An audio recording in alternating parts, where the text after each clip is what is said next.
कुछ देर की खामोशी है, फिर शोर आएगा, तुम्हारा तो वक्त आया है, हमारा दौर आएगा। हेलो दोस्तों, मैं रेणुका सिंह स्वागत करती हूँ आपका आपके अपने यूट्यूब चैनल स्टडी विद पुनाहुर में। तो दोस्तों, मैंने चर्चा किया था कि मैं हर संडे आपकी क्लास लूंगी, तो मैं फिर से आ गई हूँ इस रविवार। तो आज का हमारा टॉपिक वही है, सम मोस्ट इम्पॉर्टेंट पॉइंट। तो हमारा जो टॉपिक है, तो टॉपिक का पहला प्रश्न है हमारा, पृथ्वी की आकृति। मैंने पिछले वीडियो में चर्चा किया था, सिर्फ इतना ही बताया था कि पृथ्वी की अंडाकार आकृति को जियोड कहते हैं। तो इसकी आकृति कैसी है आज चर्चा करते हैं, विस्तृत चर्चा करेंगे।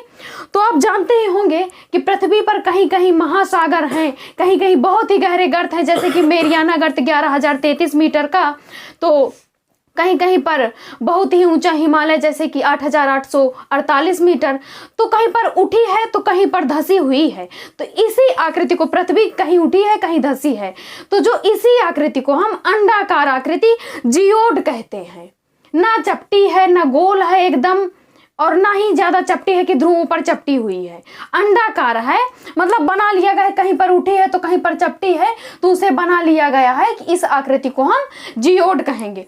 तो जियोड शब्द है, जियोड शब्द, इसी से जियोग्राफी की उत्पत्ति हुई है। जियोड, जियोग्राफी आप जानते ही होंगे, जियोग्राफी भूगोल, जियोग्राफी ये पृथ्वी है।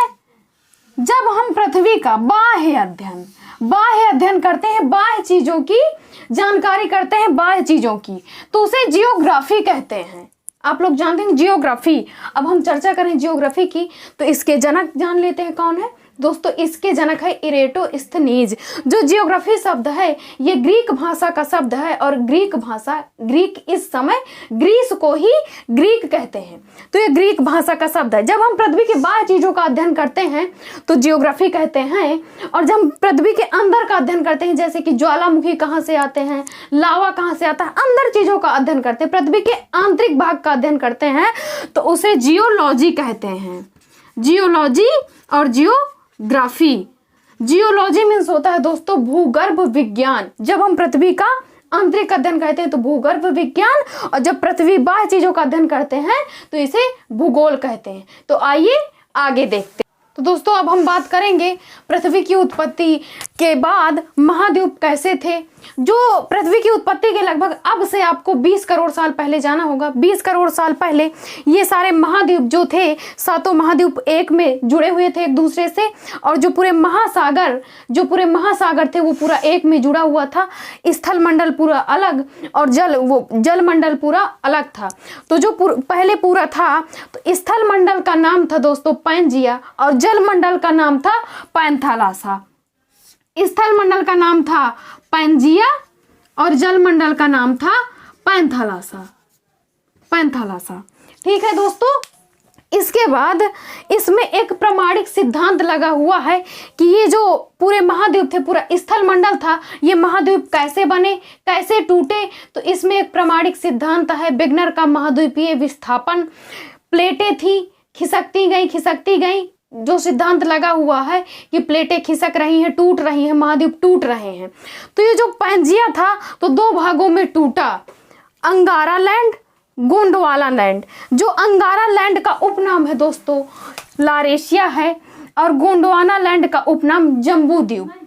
पहले भारत की स्थिति जम्बू द्वीप में थी, और आप जानते होंगे ये पूरा गोंडवाना लैंड है, पूरा दक्षिणी गोलार्ध में है। तो पहले भारत भी दक्षिणी गोलार्ध में था, लेकिन खिसक के भारत उत्तरी गोलार्ध में आ गया है। मैं अभी आपको बताऊंगी। तो आपने ये जाना, और पृथ्वी पर जान लेते हैं इस समय स्थल मंडल कितने प्रतिशत है और जल मंडल कितने प्रतिशत है। तो पृथ्वी पर स्थल मंडल 29% है और जल मंडल 71% है।